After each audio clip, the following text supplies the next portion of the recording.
المبین المتصاغر لعظمته جبابرة الطاغین المتخاضع لکبریائه عتاة المتمردین المعترف بربوبیته سائر الخلق اجمعین والصلاة والسلام والتحیۃ والاکرام علی اشرف النبیین وخاتم المرسلین سیدنا و مولانا ابی القاسم محمد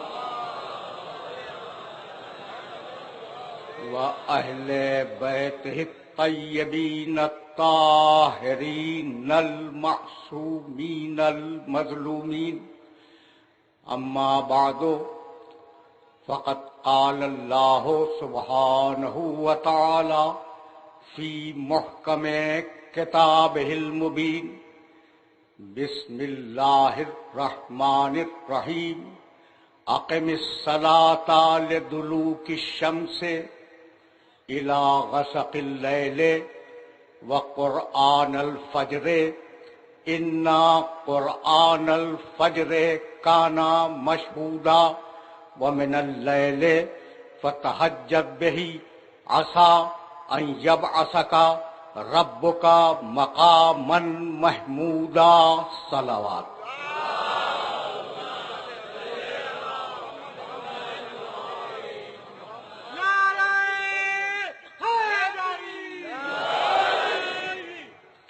عزیزان محترم، کل شام کو 1435 ہجری کا آخری سورج ڈوب گیا اور سن 1436 ہجری کا پہلا چاند افق عالم پر نمودار ہوا. چاند نمودار ہوا اور ہمارے گھروں میں عزاخانے سج گئے.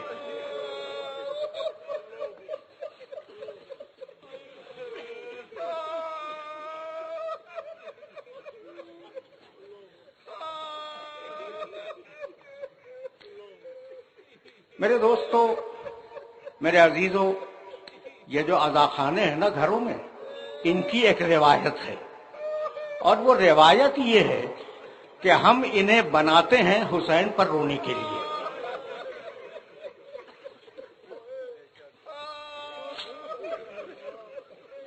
یہ عزاخانے حسین پر رونے کے لیے بنائے جاتے ہیں، یہی ہے نا؟ پر کیوں کسی اور کے رونے کے لیے عزاخانے کیوں نہیں بناتے ہو؟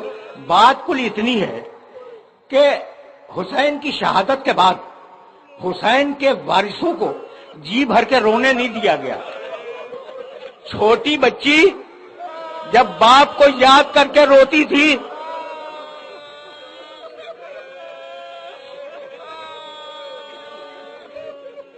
تو ظالم قاضیانوں کی سزا دیا کرتے تھے.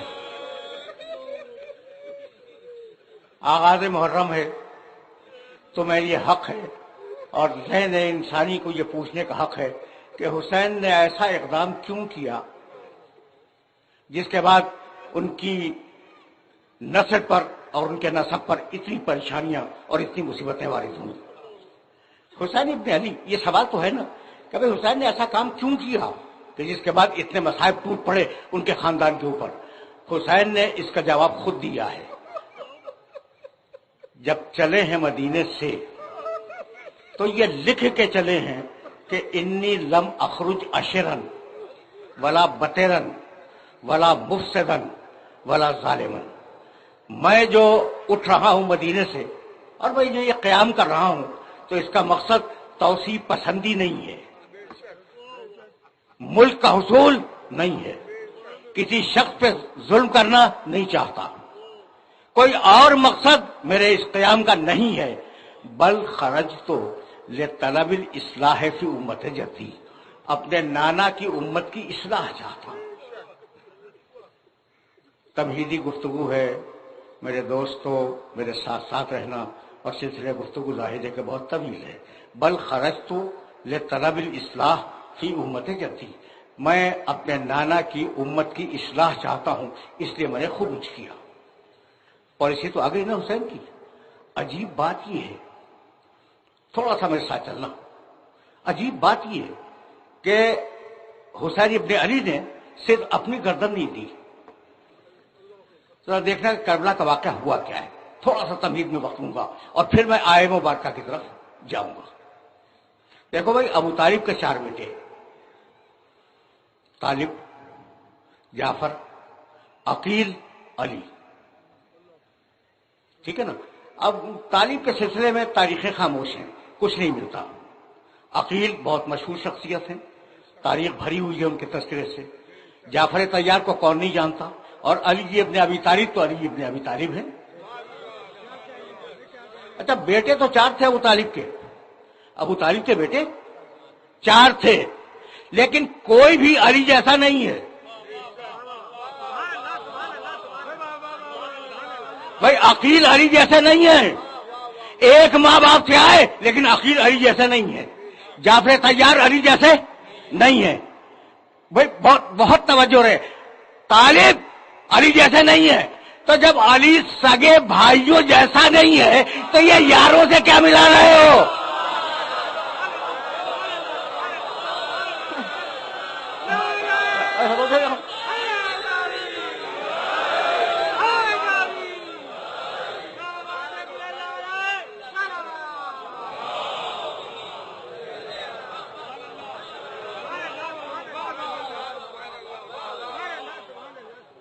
میں جملہ تو یاد رکھو گے نا کہ علی جب اپنے بھائیوں جیسا نہیں ہے، اپنے بھائیوں سے نہیں ملتا، تو دوسروں سے کیا ملے گا؟ تو ابو طالب کے 3 بیٹے. اب طالب کا ذکر تاریخیں خاموش ہیں، اس لیے ذکر نہیں کر سکتا. کیا؟ جعفر، عقیل، علی. ٹھیک ہے نا. کربلا کے میدان میں حسین نے صرف اپنے ساتھی قربان نہیں کیے، تینوں سگے چچاؤں کی اولاد قربان ہوئی ہے. جب اصحاب گئے، جب انصار گئے، جب کوئی دوست نہ رہا، تو اب بنی ہاشم کی باری آئی. اور جب بنی ہاشم کی باری آئی تو سب سے پہلے جو لوگ میدان میں گئے وہ اولاد عقیل ہیں. اور اولاد عقیل میں سب سے پہلے جو 2 بچے گئے وہ مسلم ابن عقیل کے 2 بیٹے ہیں. کیا تمہیں پتا ہے کہ اولاد عقیل کے 8 لاشیں حسین نے میدان کربلا میں اٹھائی؟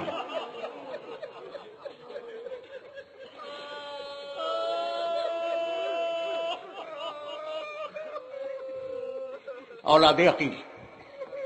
اولاد عقیل کے بعد دیکھو، میں ترتیب شہادت بیان نہیں کر رہا ہوں، صرف یہ بتلا رہا ہوں کہ اس خاندان کے کتنے لوگ تھے. اولاد عقیل کے بعد اولاد جعفر طیار میدان میں آئی. جعفر طیار کی اولاد پوچھو گے نا کون ہے؟ عبداللہ ابن جعفر طیار. جعفر طیار کے بیٹے عبداللہ، اور عبداللہ کے 2 بیٹے انو محمد. جب مسلم کے بیٹے شہید ہو گئے، عقیل کی اولاد شہید ہو گئی، تو ایک مرتبہ فضہ سے کہا، فضہ ذرا میرے بھائی کو تو بلا. فضہ حسین کو بلا کے لائی. اب بھائی سے زیادہ بہن کے تیور کو کون پہچانے گا؟ چہرے پہ جلال دیکھا، کہا بہن بات کیا ہے؟ کہا بھیا سب کو جنگ کی اجازت ملی، میرے بیٹوں کو نہیں ملی. حسین کی آنکھوں میں آنسو آ گئے. کہنے لگے کہ بہن یہ شیر کے بچے ہیں، ہر بار کہتے ہیں مامو جان ہمیں جنگ کی اجازت دیجیے، لیکن میں نے اجازت نہیں دی. کہا بھیا اب میں آپ سے درخواست کروں گی، آپ منع تو نہیں کریں گے نا؟ کہا بہن آج تک تمہاری کوئی بات میں نے رد کی ہے؟ کہا بھیا میرے بچوں کو جنگ کی اجازت دیجیے. کہا تمہارے کہنے پہ اجازت دے رہا ہوں. جب اجازت مل گئی نا تو دونوں بچوں کو سینے سے لگایا اور کہا بیٹو میدان میں یہ کہنے کی ضرورت نہیں ہے کہ تم جعفر طیار کے پوچھو،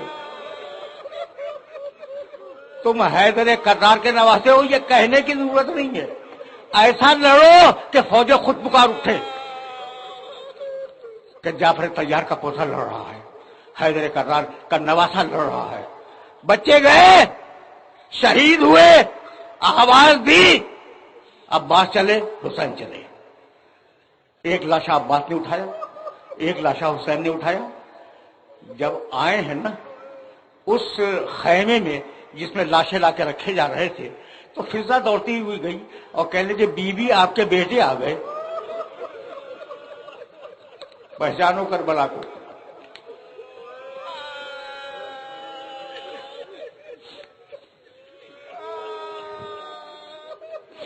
بی بی آپ کے بیٹے آ گئے. فرمانے لگی کہ میں نے تو انہیں مرنے کے لیے بھیجا تھا، یہ کیسے آ گئے؟ کہا بی بی چل کے تو دیکھ لیجئے. آئی، دونوں لاشوں پہ نگاہ پڑی، کہا بچوں میں تم سے خوش ہوں، تم نے مجھے سرخرو کر دیا.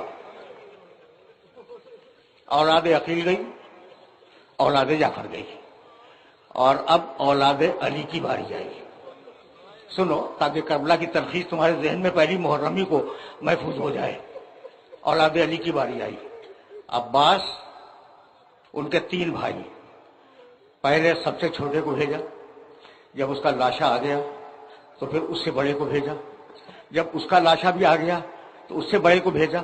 اور جب تینوں جا چکے تو ایک مرتبہ عباس نے کہا کہ مولا مجھے جنگ کی اجازت ہے.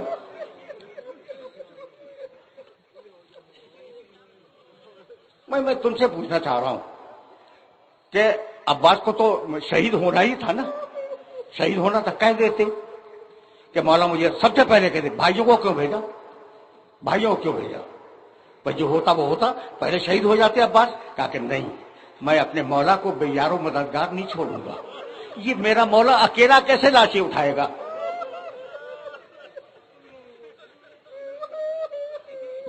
میسج پہنچ رہا ہے. تو اس وقت تک ساتھ رہے جب تک لاشوں کے اٹھانے کی ضرورت تھی. اولاد علی گئی، اس کے بعد اولاد حسن کی نوبت آئی. اب تمہارے سامنے وہ واقعہ تو بیان بہرحال نہیں کروں گا. 7ویں محرم کو ہوگا کہ گھوڑوں کی ٹاپیں پڑ رہی تھی اور وہ آوازیں دے رہا تھا، وہ اماں دیکھنی.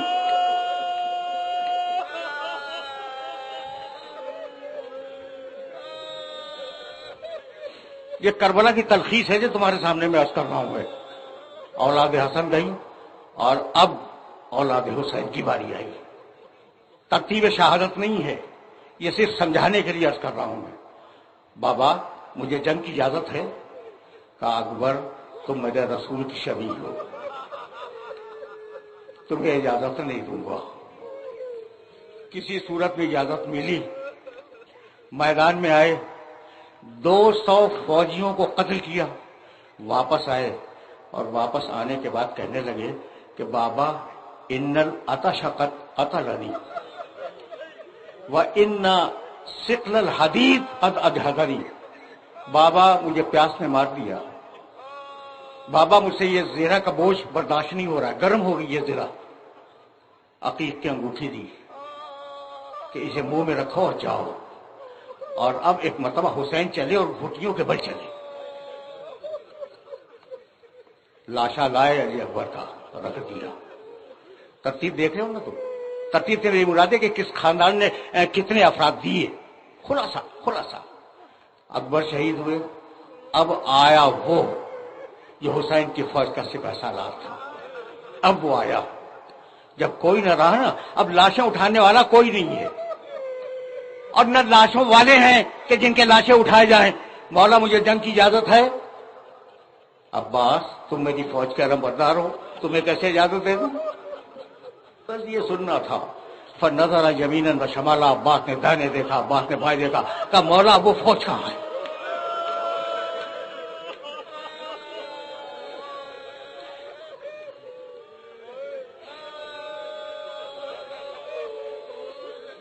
یہ تلخیص تھی کربلا کی جو تمہارے سامنے پیش کر رہا تھا.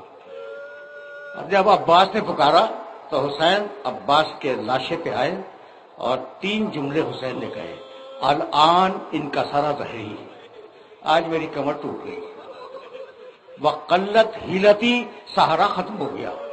اور اس کے بعد ایک جملہ کہا تم سے بہتر کون سمجھے گا. کمر ٹوٹ گئی، سہارا ختم ہو گیا. وہ شمت بی عدوی، اور عباس اب دشمن تانے دے رہا ہے کہ لاؤ عباس کو.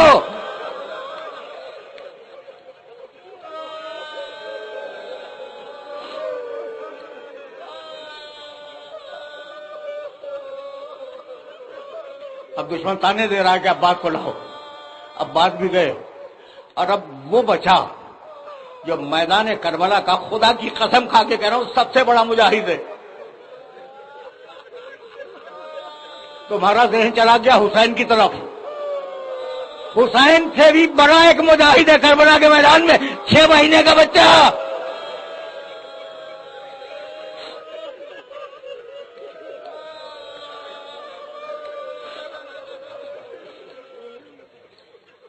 شہید ہوا، بچے کو دفن کیا اور اب آواز دی یا ابطال الصفا و یا فرسان الحیجہ مالی انادیکم فلا تجیبونی. اب ظاہر ہے کہ یہ میں خلاصہ بیان کر رہا تھا اور اب حسین نے گردن رکھ دی. بس میرے عزیزو، شروع کیا میں نے اولاد عقیل سے، ختم کیا حسین ابن علی کی شہادت پر. یہ تم نے دیکھا پوری رشتہ داریاں قربان کر دی، سگے چچا زاد بھائی قربان کر دیے. بہت رشتے ہیں، اگر میں گنانے بیٹھ جاؤں تو بہت تفصیل طلب مسئلہ ہے. ساری رشتہ داریاں حسین نے قربان کر دی خدا کے دین پر. بس بتلانا یہ تھا، جملہ سنو اور اب میں اپنے موضوع کی طرف جا رہا ہوں. بتلانا یہ تھا کہ جو اپنے زمانے میں بہت توجہ رہے، بہت زیادہ توجہ کا خاصگار ہوں اس مرحلے پر، جو اپنے زمانے میں مقام محمود کا وارث ہو اور صدق و حق کا نمائندہ ہو، وہ باطل کے بیعت نہیں کر سکتا.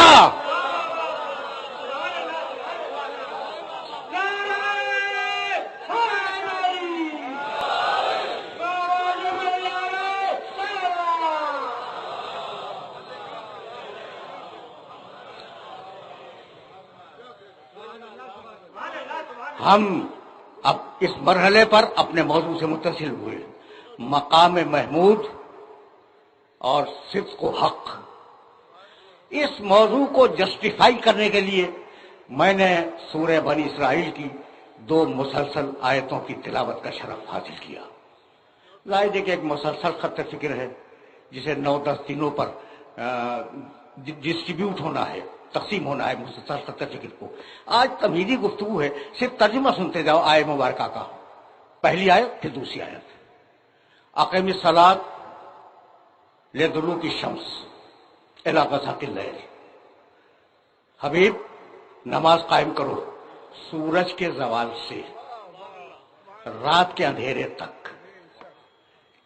پہلا وقت نماز کا کیا دیا؟ سورج کے زوال سے. دوسرا وقت کیا دیا؟ رات کا اندھیرا. 2 وقت ہو گئے. وقرآن الفجر، اور حبیب نماز قائم کرو صبح کے وقت، صبح کو قرآن پڑھو. ان قرآن الفجر کان مشہودا، یقیناً صبح کی نماز گواہیوں والی نماز ہے. واضح کروں گا گواہیوں والی نماز کا مطلب کیا ہے. بہت توجہ رہے. نماز قائم کرو سورج کے زوال کے بعد، رات کے اندھیرے میں اور صبح کے وقت. علیکم السلام.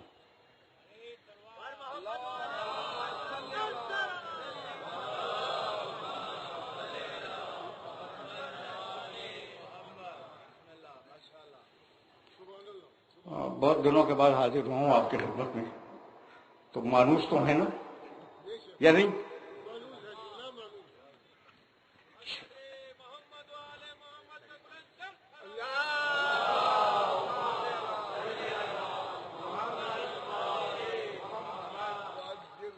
تو اب بھائی سننا، اقیم الصلاۃ لدلوک الشمس، نماز قائم کرو سورج کے زوال کے بعد، الی غسق اللیل، رات کے اندھیرے میں. 2 وقت ہو گئے. وقرآن الفجر، اور صبح کے وقت. ان قرآن الفجر کان مشہودا ومن اللیل فتہجد بہ نافلۃ لک. اور حبیب ایک چیز تمہارے ساتھ مخصوص ہے، تم پر میں واجب کر رہا ہوں کہ تم رات کے اندھیرے میں قرآن کی تلاوت کیا کرو. یہ نماز شب ہے جو رسول پہ واجب تھی.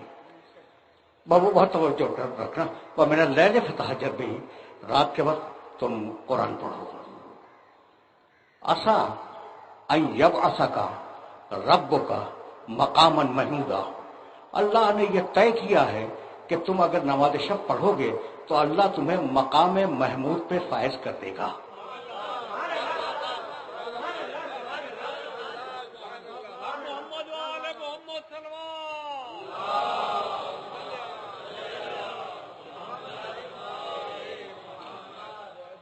آہستہ آہستہ سلسلہ فکر کو آگے بڑھاؤں گا۔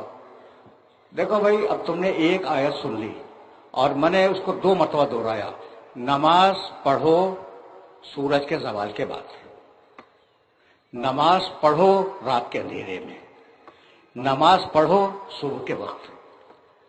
3 وقت بتائے، 3 وقت ہے نا ایگزیکٹلی۔ پروردگار نے سورہ ہود میں 11واں سورہ ہے قرآن مجید کا اور 114ویں آیت ہے، نماز کے یہی 3 وقت بتائے، وَأَقِمِ الصَّلَاةَ طَرَفَيِ النَّهَارِ وَزُلَفًا مِنَ اللَّيْلِ، نماز قائم کرو دن کے دونوں سروں پر، دن کا پہلا سرا طلوع آفتاب سے پہلے، دن کا دوسرا سرا زوال آفتاب کے بعد۔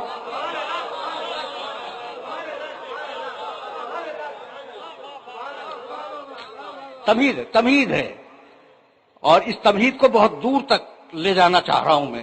اچھا بھائی، تو نماز قائم کرو، سورہ ہود 11واں سورہ، آیت کا نشان 114۔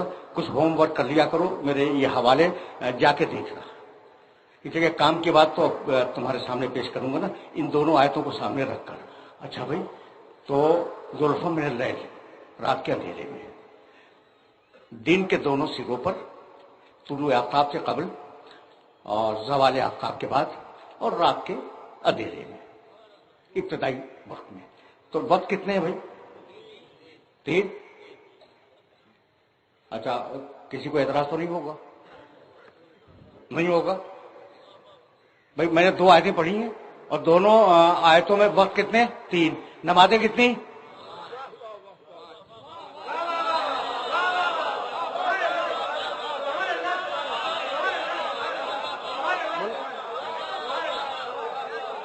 سامنے کی بات ہے بھائی، سامنے کی بات ہے یا نہیں کہ وقت کل 3 اور نمازیں 5۔ تو اب مجبوری ہے نا کہ ان 5 نمازوں کو 3 وقتوں میں ایڈجسٹ کرنا ہوگا۔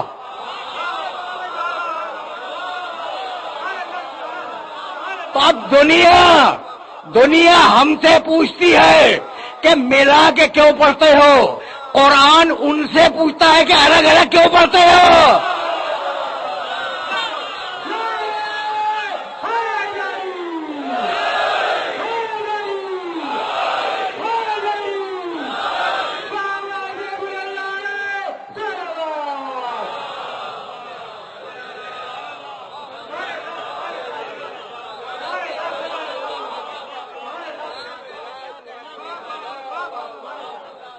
بھائی، میں نے آیت ہی ایسی منتخب کی ہے جس میں ذکر نماز ہے، تو اب ذرا سا نماز پہ سنتے چلو اور ذرا سا دور جانا ہے، تمہیدیں استوار کر رہا ہوں، آگے کام آئیں گی۔ اچھا بھائی، تو نماز تاریخ انسانیت میں ہر دور میں واجب رہی، یاد رکھنا اس بات کو۔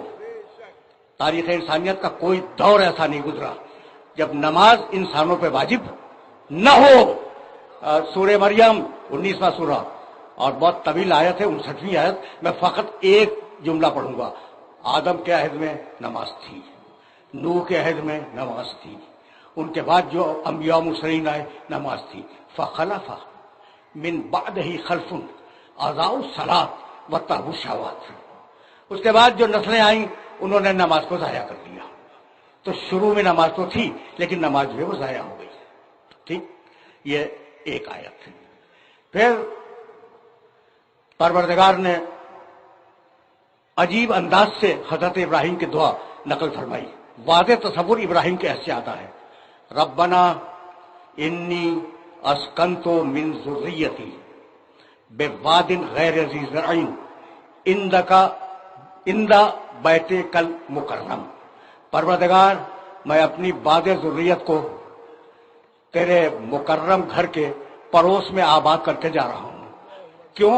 ربنا لیقیموا الصلاۃ، اس لیے کہ وہ نماز قائم کرے۔